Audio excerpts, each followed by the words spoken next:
Hello mister Rajendran, ഇത് സുഭദ്രാമ തങ്കച്ചിയാണ് സംസാരിക്കുന്നത്.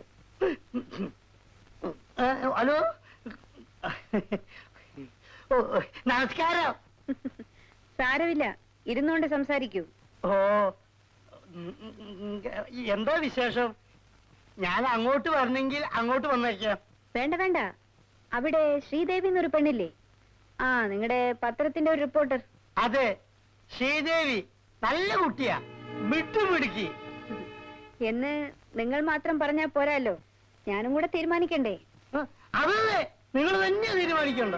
ഇന്നത്തെ പത്രത്തിൽ ഞങ്ങളെ കുറിച്ച് ഒരു വാർത്തയുണ്ടല്ലോ.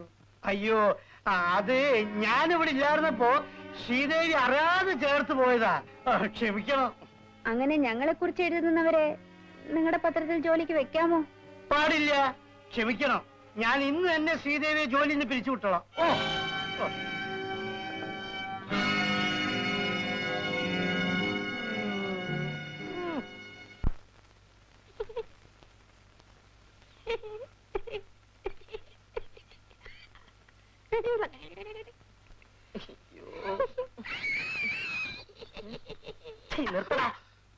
അല്ലെങ്കിൽ തന്നെ ഇവിടെ മൂട്ടയുടെയും കൊതുവിന്റെയും കടി കൊണ്ട് കിടക്കാൻ പോയി. അപ്പോഴേ അവരൊരു വളിച്ച ചിരി. അളിയാ, ഞാനൊരു പെണ്ണിനെ സ്വപ്നം കണ്ടു.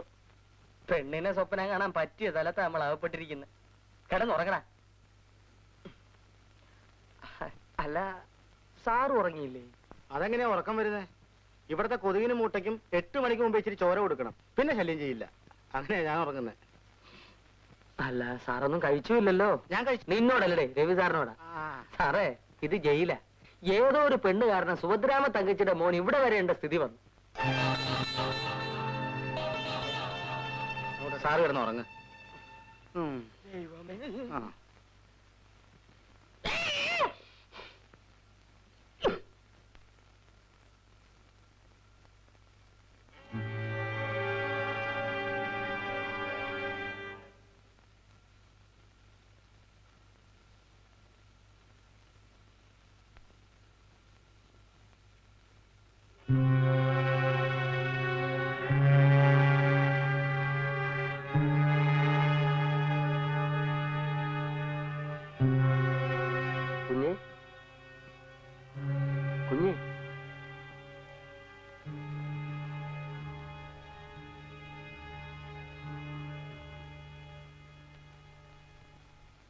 കുഞ്ഞ് രാജശേഖരൻ തമ്പി അങ്ങുന്നിന്റെ?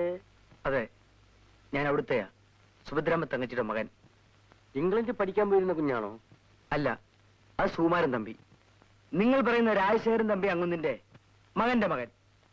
ഞാൻ രാജശേഖരൻ തമ്പിയുടെ സഹോദരി സുഭദ്രാമ തങ്കച്ചിയുടെ മകൻ. എന്തൊക്കെ ചതിവും വഞ്ചനയാണ് ഈ ലോകത്ത് നടക്കുന്നത്. കുഞ്ഞെ, ഞാൻ കുഞ്ഞിനെ കാണാൻ കാത്തിരിക്കുക. ഒരു പക്ഷേ ഇത്രയും കാലം ജീവിച്ചത് തന്നെ ഇതിനു വേണ്ടിയായിരിക്കണം. രാജശേഖരൻ തമ്പി അങ്ങുന്നതിന്റെ കാലത്തെ ഞാൻ നിങ്ങളുടെ വീട്ടിലെ വേലക്കാരനായിരുന്നു. കുഞ്ഞിന്റെ അമ്മ സുഭദ്രാമ തങ്കച്ചിയല്ല. നേരാണോ? അതെ. പിന്നെ ആരാണ് എന്റെ അമ്മ? ഒരു പാവപ്പെട്ട കുടുംബത്തിൽ ജനിച്ച് കുഞ്ഞിനും കുഞ്ഞിന്റെ അച്ഛനും വേണ്ടി ജീവിതം ത്യാഗം ചെയ്തൊരു നിർഭാഗ്യവതി. അപ്പോ എന്റെ അച്ഛൻ? രാജശേഖരൻ തമ്പി അങ്ങുന്നതിന്റെ മകൻ ശങ്കരനാരായണൻ തമ്പി. അദ്ദേഹം വലിയ വാശിക്കാരനായിരുന്നു. അച്ഛനെ ധിക്കരിച്ച് കുഞ്ഞിന്റെ അമ്മയെ കല്യാണം കഴിച്ച് വീട്ടിലേക്ക് കൊണ്ടുവന്നു.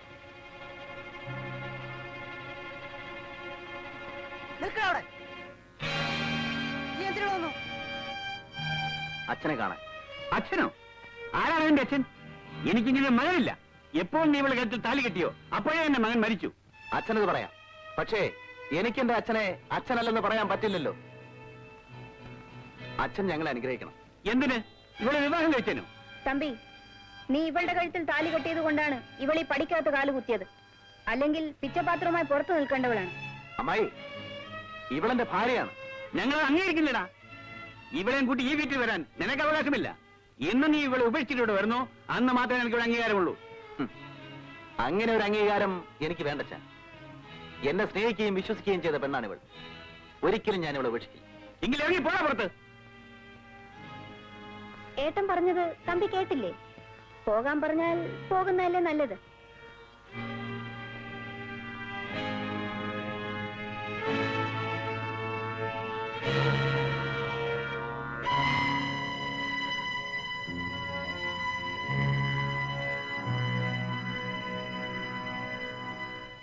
ഈ സുഭദ്രാമ തങ്കച്ചി ഭയങ്കരിയാണ് കുഞ്ഞെ. അതുകൊണ്ടാണ് ചെറുപ്പത്തിലെ ഭർത്താവ് മരിച്ച് വിധവയായത്. കുഞ്ഞിന്റെ അച്ഛനും അമ്മയും വലിയ സ്നേഹത്തിലായിരുന്നു.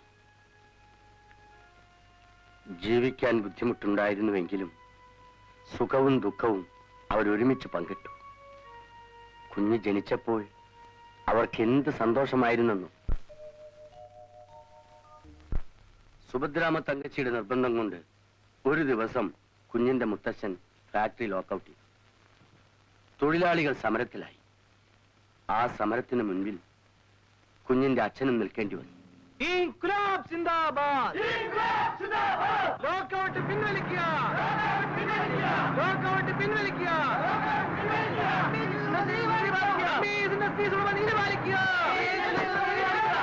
ഞങ്ങൾ റോഡ് കടത്തിവിടില്ല. നിങ്ങൾ ബഹളമുണ്ടാക്കാതെ പിരിഞ്ഞു പോകണം. പോകാൻ സാധ്യമല്ല. നിങ്ങൾ പിരിഞ്ഞു പോകുന്നതാണ് നല്ലത്. അല്ലെങ്കിൽ എനിക്ക് പോലീസിനെ വിളിക്കേണ്ടി വരും. നിങ്ങൾ ആരെ വിളിച്ചുകൊണ്ട് വന്നാലും ശരി, ഞങ്ങൾ പിരിഞ്ഞു പോവില്ല. ഈ ഫാക്ടറി തുറന്ന് പ്രവർത്തിക്കാമെന്ന് ഉറപ്പ് നൽകാതെ ഈ ഫാക്ടറിയിൽ നിന്ന് എന്തെങ്കിലും സാധനങ്ങൾ പുറത്തേക്ക് കൊണ്ടുപോകാനോ അകത്തേക്ക് കൊണ്ടുവരുവാനോ ഞങ്ങൾ സമ്മതിക്കില്ല. ഇത് അവസാനത്തെ തീരുമാനമാണോ? അതെ.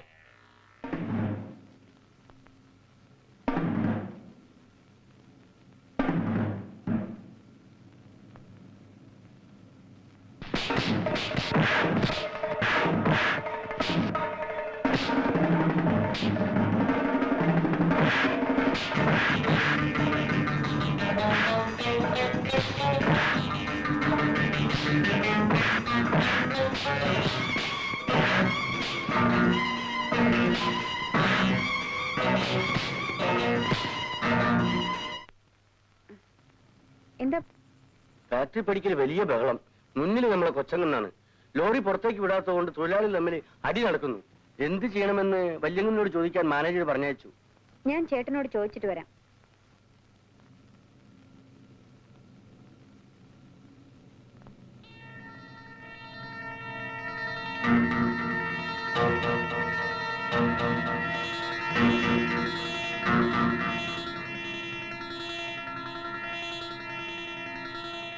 ആര് തടഞ്ഞാലും ലോറി വിട്ടുപോകാൻ ചേട്ടൻ പറഞ്ഞു.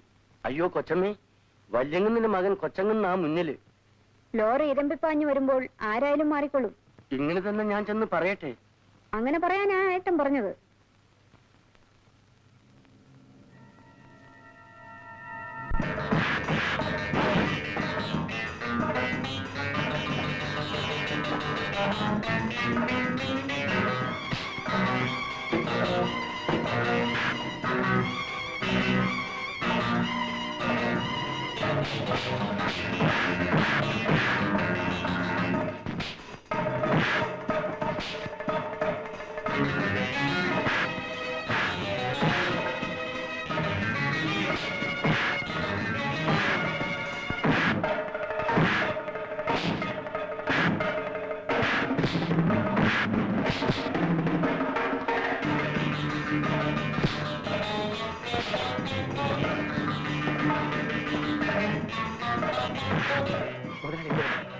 ആര് തടഞ്ഞാലും ലോറി വിട്ട് പോയിക്കോളാണ് മുതലാളി പറഞ്ഞേച്ചത്.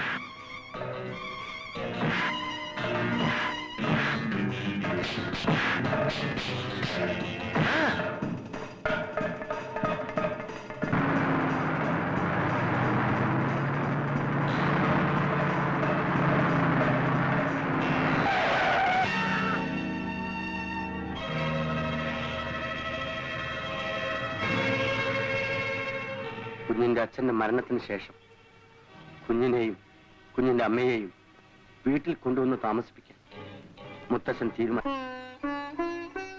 ഏതായാലും എനിക്ക് വന്നിട്ടു. അത് താങ്ങാൻ എനിക്ക് കഴിയുന്നില്ല. എനിക്ക് അവന്റെ കുഞ്ഞിനെ ഒന്ന് കണ്ടാൽ കൊള്ളാമെന്നുണ്ട്.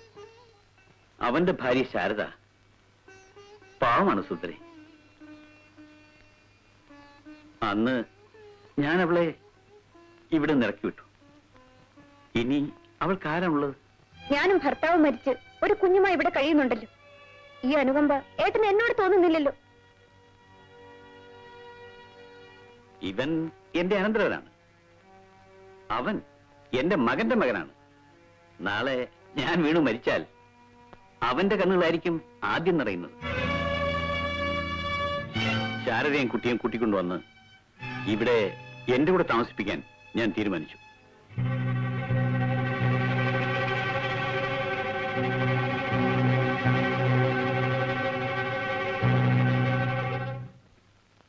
പിറ്റേന്ന് രാവിലെ ഞാൻ കാപ്പിയും കൊണ്ട് രാജശേഖരൻ തമ്പി അങ്ങുന്നതിന്റെ മുറിയിലേക്ക് കയറി ചെന്നപ്പോൾ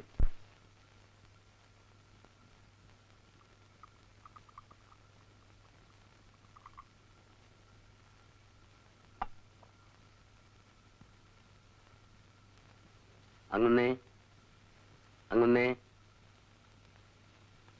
അങ്ങുന്നേ അങ്ങുന്നേ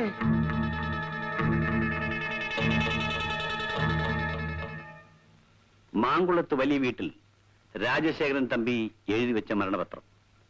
രാജശേഖരൻ തമ്പീസ് ഇൻഡസ്ട്രീസും എന്റെ പേരുള്ള മറ്റ് സ്ഥാവര ജംഗമ വസ്തുക്കളും ഇന്നു മുതൽ എന്റെ മകൻ ശങ്കരനാരായണൻ തമ്പിയുടെ മകൻ സുകുമാരൻ തമ്പിക്ക് അവകാശപ്പെട്ടതാണ്. മേൽപ്പടി സുകുമാരൻ തമ്പിക്ക് 21 വയസ്സാകുന്നത് വരെ ഈ സ്വത്തുക്കളുടെ കൈകാര്യകർത്തൃത്വം എന്റെ മകന്റെ ഭാര്യയും മേൽപ്പടി സുകുമാരൻ തമ്പിയുടെ മാതാവുമായ ശാരദയിൽ നിക്ഷിപ്തമാണ്.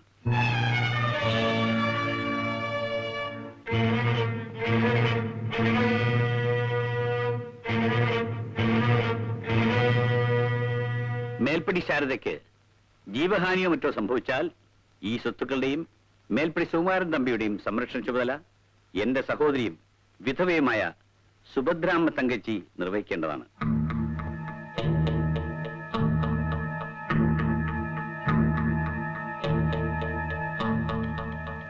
എന്റെ ചെറുമകൻ മേൽപ്പടി സുകുമാരൻ തമ്പിക്ക് അകാല മരണം സംഭവിച്ചാൽ ഈ സ്വത്തുക്കളെല്ലാം അനാഥ കുട്ടികളെ സംരക്ഷിക്കുന്ന ട്രസ്റ്റിന് ചെന്ന് ചേരേണ്ടതാണ്.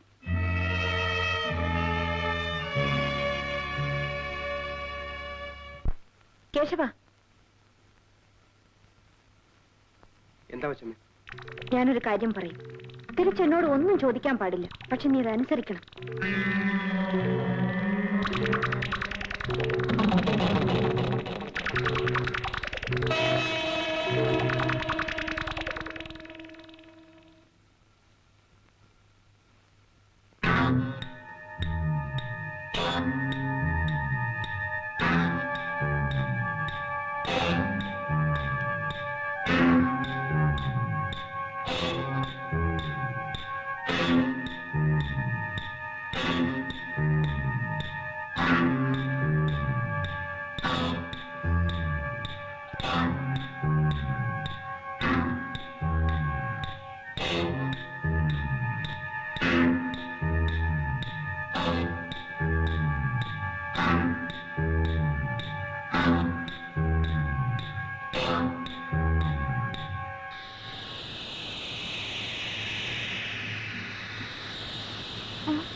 ശരി, നീ പൊയ്ക്കോ.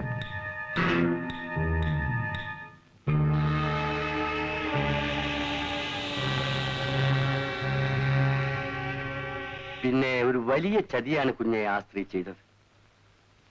കുഞ്ഞിന്റെ സ്വത്തുക്കൾ അവരുടെ മകന് കിട്ടുന്നതിന് വേണ്ടി കുഞ്ഞാണെന്നും പറഞ്ഞ് അവരുടെ മകനെ പഠിക്കാനായി ഇംഗ്ലണ്ടിലേക്ക് അയച്ചു. കുഞ്ഞിനെ അവരുടെ മകനായിട്ടും വളർത്തി. മമ്മി, എന്താ? എനിക്ക് വിശക്കുന്നു. അടുക്കളയിൽ ചെന്ന് വേലക്കാരോട് ചോദിക്കും. മമ്മി വന്ന് എടുത്തു തന്നാ മതി. വാ മമ്മി. ഇതൊരു ശല്യമായി പോയല്ലോ. കൊച്ചമ്മേ, കൊച്ചമ്മേ, ഈ സ്വത്തുക്കൾ മുഴുവനും ഈ കുഞ്ഞ് അനുഭവിക്കേണ്ടതാണ്. ഇതിനാണ് ഈ വിധി. എല്ലാം നിങ്ങളുടേതാക്കി തീർക്കാനുള്ള ശ്രമമാണല്ലേ? കൃഷ്ണൻ ഇവിടെ ഒരു വേലക്കാരൻ മാത്രമാണ്. അതെ, പക്ഷേ ഇവിടുത്തെ വല്യങ്ങന്ന് എന്റെ എല്ലാമായിരുന്നു. ഇതെല്ലാം കണ്ടും കേട്ടും കൊണ്ട് എനിക്കിവിടെ ജീവിക്കാനാവില്ല. എനിക്ക് എന്റെ മനസ്സിൽ നിന്ന് ഈ ഭാരം ഒന്ന് ഇറക്കി വെക്കണം. ആരോടെങ്കിലും ഇതൊന്ന് പറഞ്ഞു തീർക്കണം. കൃഷ്ണ,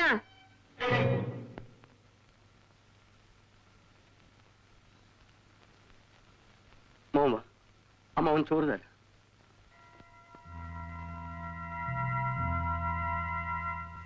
അവർ ചെയ്യുന്നതെല്ലാം കണ്ടുകൊണ്ട് ഏറെ നാൾ അവിടെ നിൽക്കാൻ എന്റെ മനസ്സനുവദിച്ചില്ല. ഞാൻ എതിർത്തു. എന്നെയും കൊല്ലാൻ അവർ ശ്രമിച്ചു. ഭാഗ്യത്തിന് ഞാൻ അവിടുന്ന് രക്ഷപ്പെട്ടു. ഇപ്പോഴും ഞാൻ മരിച്ചെന്നാണ് അവർ കരുതിയിരിക്കുന്നത്. വിധി എന്നിവിടെ കൊണ്ടെത്തിച്ചു.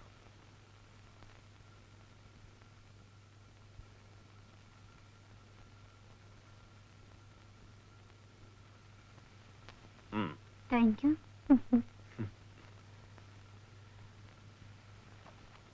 സ്വപ്നെ, ഞാൻ വലിയൊരു പ്ലാൻ ആസൂത്രണം ചെയ്യുകയാണ്. വല്ല പ്രയോജനമുള്ള പ്ലാനാണോ ചേട്ടാ? നീയൊന്ന് മനസ്സ് വെച്ചാൽ നമ്മുടെ സുഭദ്രാമ തങ്കച്ചിയുടെ സ്വത്തെല്ലാം കൈക്കലാക്കാൻ കഴിയും. റിയലി? യെസ്. ആ സ്വത്തിന്റെ യഥാർത്ഥ അവകാശി മിസ്റ്റർ സുകുമാരൻ തമ്പി ഇംഗ്ലണ്ടിൽ നിന്നും വരികയാണ്. അയാളുടെ മുൻപിൽ നീ നൃത്തം ചെയ്യണം. നിന്റെ മാതകത്വം നിറഞ്ഞ ചലനങ്ങൾ കൊണ്ട് അയാളെ മയക്കണം. അതെങ്ങനെയാ? ഞാൻ രവി ഇവിടെ നാട്ടി ഓടിച്ചതല്ലേ? അത് സാരമില്ല സ്വപ്നെ, അവനിപ്പോ ജയിലിലല്ലേ. കൂടാതെ സുഭദ്രാമ തങ്കച്ചി എനിക്ക് നല്ല പരിചയമുണ്ട്. ഞാനിപ്പോ ഫോൺ ചെയ്യാം.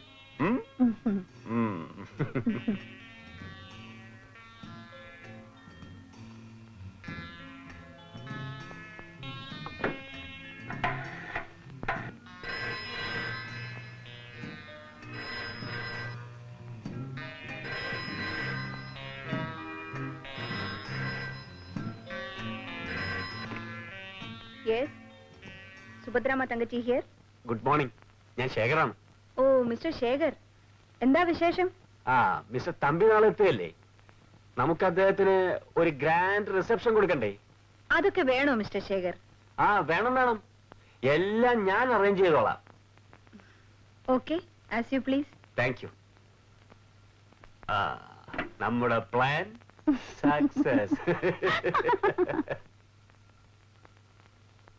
അളിയോ, നീ എന്താ അങ്ങനെ ഇരിക്കുന്നത്? വല്ലവരും ചത്തോ? നമ്മുടെ രവി ഇന്ന് ജയിലിൽ നിന്ന് പോവല്ലേ എളിയ? അതിന് സന്തോഷിക്കല്ലേ വേണ്ടത്? നമ്മള് സ്വന്തം സഹോദരങ്ങളെ പോലെ ഇവിടെ കഴിഞ്ഞവരല്ലേ? അതിനെന്താടാ, പുറത്തു പോയാൽ ഇതേപോലെ തന്നെ കഴിയാമല്ലോ. ഞാൻ പോട്ടെ. ഞങ്ങളും പുറത്തു വരാനുള്ള സമയമായി. വഴിക്ക് വെച്ച് എവിടെയെങ്കിലും കണ്ടാൽ ഒന്നും മിണ്ടെങ്കിലും ചെയ്യണേ. നിങ്ങളെയൊക്കെ മറക്കാൻ എനിക്ക് കഴിയുമോ? ജയിലിൽ നിന്ന് വരുമ്പോൾ ഓഫീസിൽ വന്ന് എന്നെ കാണണം. ഫാക്ടറിയിൽ നിങ്ങൾക്ക് എന്തെങ്കിലും ജോലി തരാം. അത് മതി. മര്യാദയ്ക്ക് ജീവിക്കാമല്ലോ. ഞാൻ പോട്ടെ. ഈ സമയമായി.